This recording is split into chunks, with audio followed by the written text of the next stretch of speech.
decompose fractions with denominators of 100. Okay, use the following image to complete the equation. So it says that 77 over 100, 77 100ths, I'm assuming that's how many we've got here, is 7/10 and how many hundredths? So again, the way that they've got this set up helps us out a little bit, because we know that these are all in rows of 10. And we know that because there's 1, 2, 3, 4, 5, 6, 7, 8, 9, 10 rows, each row also represents 1/10, right? So we've got 1/10, 2, 3, 4, 5, 6. Our 7/10ths are this blue area right here.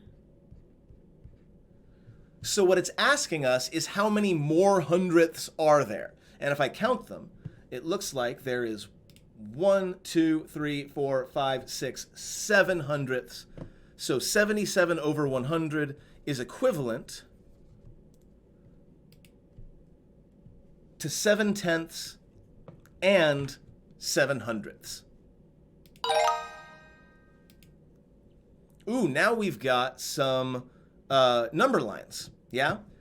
Now, if each of these, if this pink line goes from 0 to 1/10, and each tick mark is, let's see, there's 1, 2, 3, 4, 5, 6, 7, 8, 9, 10 tick marks in between 0 and 1/10.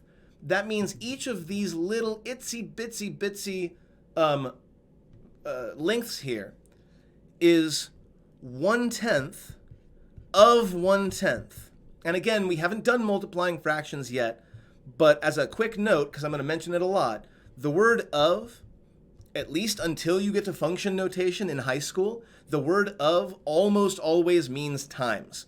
Okay? If you're in a word problem and you see the word of, it usually means times. Again, until you start getting to like f of x kind of function notation, then things get a little bit more confusing. But for now, you see of, you think multiply. And it looks like, let's see, we've got 1, 2, 3, 4, 5, 6, 7, 8, 9, 10 tenths, and another 1, 2, 3, 4, 5 tenths for a total of 15 tenths. Haven't lost anybody yet, I hope. But it doesn't ask us, I'm sorry, that's 10 100ths and 5 100ths make 15 100ths. You see how easy it can be to mix up your units? Very, very easy. Be careful with that. Again, if it happens to me, you should not feel bad about it happening to you. However, we also know that this 10 hundredths, because it's written here, is the same thing as 1/10. So 15 hundredths is actually the same as 1/10, the same thing as 10 hundredths, plus 5 100ths. It's the same kind of decomposition we were doing to make mixed numbers, except for mixed numbers, the denominator we were looking for was 1, right? We wanted whole numbers like 5 over 1, or 6 over 1, or 2 over 1, whereas in this case, we wanted something over 10. But it's still the same regrouping we've been doing. The same rules apply. Again, please don't think we're doing something brand new. This is just another application of the techniques that we've already been working on. So we've got 6 tenths here in this blue region and 1, 2, 3, 4, 5 hundredths in this green region. So that's 6 tenths and 5 hundredths. And again, I hope you can kind of see the way we're decomposing this and kind of be able to do it in your head. You've got 60 100ths, right? You've got 60 over 100, which is 6 tenths. We've been doing that a bunch, with another 5 hundredths left over once you're done.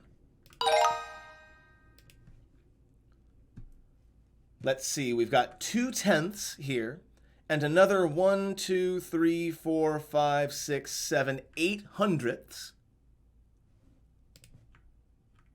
So that would be B.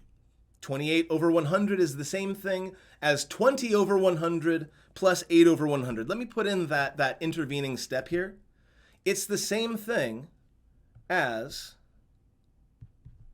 20 over 100 plus 8 over 100. But again, you can divide the top and the bottom of the fraction by, not 2, by 10. Divide by 10, divide by 10, you get 2 on the top, you get 10 on the bottom. 2/10. So much of math is just multiplication and division. If you know how to multiply and divide and how to apply multiplication and division, a lot of math will be a lot easier for you. And that's decompose fractions with denominators of 100. As you can see, we are slowly adding layers of complexity here.